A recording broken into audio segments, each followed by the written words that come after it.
एक समय की बात है, एक छोटे से गांव में, जहां हर कोने में एक अद्भुत और रहस्यमय चमत्कार का माहौल था।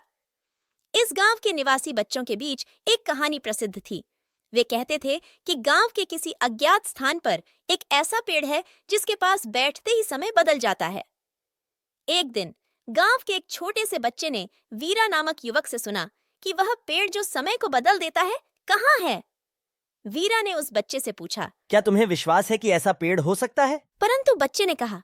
हाँ, मुझे पूरा विश्वास है क्योंकि मेरे दादा ने उसे देखा है। वीरा ने उस बच्चे से नाम और पता पूछा और अगले सुबह उस अद्भुत पेड़ की खोज में निकल पड़ा। वह रास्ते में बहुत से चुनौतियों का सामना करता गया, परंतु वह हिम्मत नहीं हारा। आखिरकार उसने पेड़ को खोज लिया।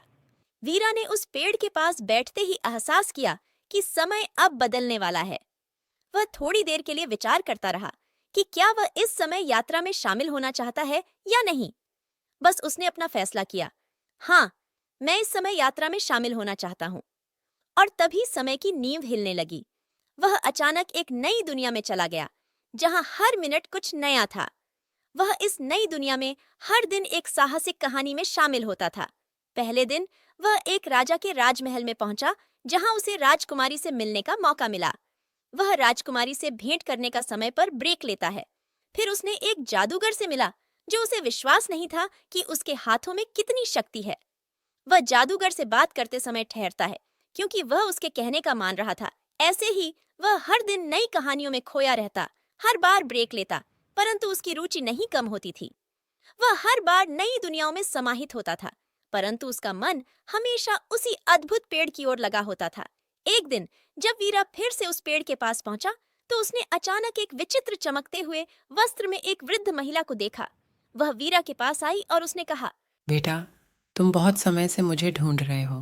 वीरा ने हैरानी से पूछा। क्या आप मुझे इस पेड़ के बारे में बता सकती हैं? वृद्ध महिला ने मुस्कुराते हुए कहा। हाँ बेटा, यह पेड़ तुम्हें समय का मूल्य सिखाता है। लेकिन ध्यान दो, समय का मूल्य सिखाने वाले समय के अंत में हमेशा खुद अनमोल होते हैं। वीरा को इस बात का एहसास हुआ कि समय को बदलने की जद्दोजहद में वह अपना समय गंवा रहा था। उसने तय किया कि वह अपने समय को समझेगा और समय का मूल्य समझेगा। इसके बाद वह अपनी यात्रा को समाप्त करते हुए उसी गांव में लौट आया, परंतु उसने अब समय को नई दृष्टि से देखा। वह हर एक पल का मूल्य समझता था और हर एक क्षण को सजाने का समय निकालता था। उसकी इस नई सोच ने उसे सफलता की नई ऊंचाइयों तक ले जाया। वह अपनी कहानी को गांव के बच्चों के बीच सुनाता रहा, लेकिन इस बार उसकी कहानी में अधिकतम समय और समय की महत्ता को बताता रहा। इसके साथ ही वीरा ने समय की महत्ता को समझा और खुद को सफलता की राह पर पहुंचाया। उसकी कहानी गांव के हर निवासी के दिल में समय की महत्वपूर्णता को समझाती है।